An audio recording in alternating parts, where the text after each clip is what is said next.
विधानसभा के मानसून सत्र के समापन भाषण में सीएम हेमंत सोरेन ने रोजगार समेत कई मुद्दों पर अपनी सरकार का रुख स्पष्ट किया। सीएम हेमंत सोरेन ने रोजगार पर बोलते हुए कहा कि राज्य में 40 से 50 हजार पदों पर नियुक्ति की प्रक्रिया आगे बढ़ चुकी है। उन्होंने कहा कि हम हजारों पदों पर नियुक्ति कर चुके हैं, वहीं और 40 से 50 हजार पदों पर नियुक्ति प्रक्रिया को आगे बढ़ा चुके हैं। इसके साथ ही उन्होंने इस बात की गारंटी दी कि वो सिर्फ और सिर्फ झारखंडियों को रोजगार देंगे।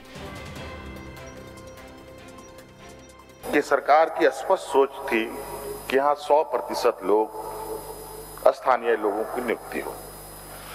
इसी को लेकर हम लोगों ने पूर्व में 32 आधारित नियोजन नीति हम लोगों ने लाने का प्रयास किया था। अध्यक्ष महोदय, सदन से पारित भी किया, लेकिन महामहिम के यहाँ जाकर के ये फंस गया और वो भी इस तरीके से उलझा कि हम दोबारा इस सदन में उसमें बहस नहीं कर पा रहे हैं।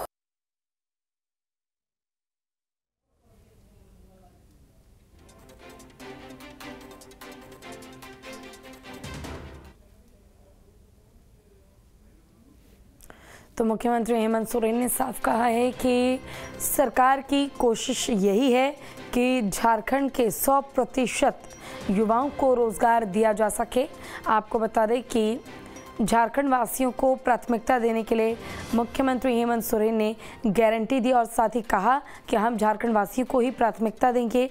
हालांकि मानसून सत्र की शुरुआत हुई, काफ़ी हंगामेदार जो कार्रवाई थी सदन की वो रही, लेकिन हंगामेदार कार्रवाई के बीच मुख्यमंत्री हेमंत सोरेन ने दावा किया है कि झारखंड में सिर्फ झारखंडियों को ही रोजगार देने का काम मुख्यमंत्री हेमंत सोरेन करेंगे।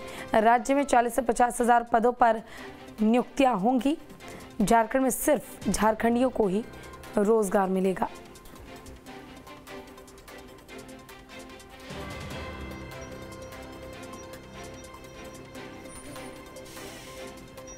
ज़्यादा जानकारी के लिए हमारे संवाददाता सूरज हमारे साथ फोन लाइन पर जुड़ गए हैं। सूरज, मानसून सत्र की शुरुआत हंगामेदार रही, 6 दिन तक सत्र चला। क्या महत्वपूर्ण चीजें सत्र के दौरान रही? क्योंकि मुख्यमंत्री हेमंत सोरेन ने साफ दावा किया है कि 100% युवाओं को, झारखंड वासियों को रोजगार देने का काम सरकार अब करेगी।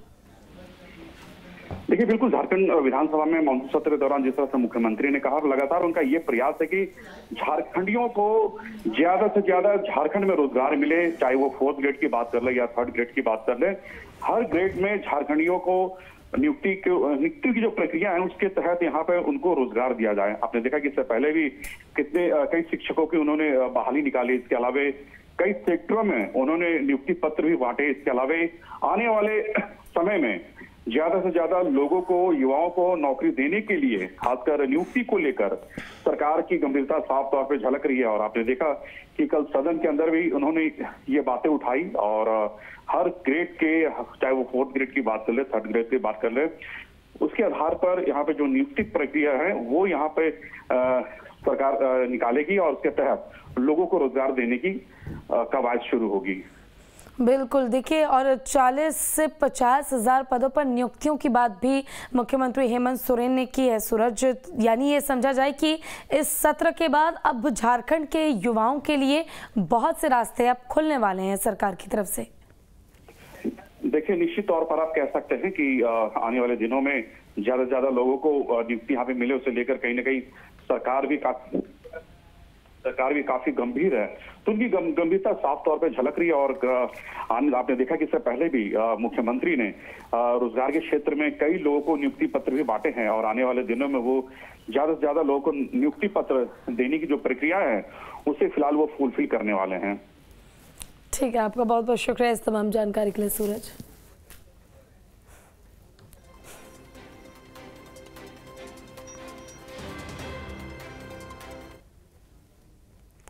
सत्र के समापन में सीएम हेमंत सोरेन ने केंद्र पर भविष्य में आदिवासियों के अधिकार छीन लेने का आरोप लगाया। उन्होंने कहा कि वन संरक्षण नियमावली में पिछले साल ग्राम सभा के अधिकार को छीन लिया गया है, लेकिन वो इस संशोधित नियमावली को राज्य में लागू नहीं होने दिया गया।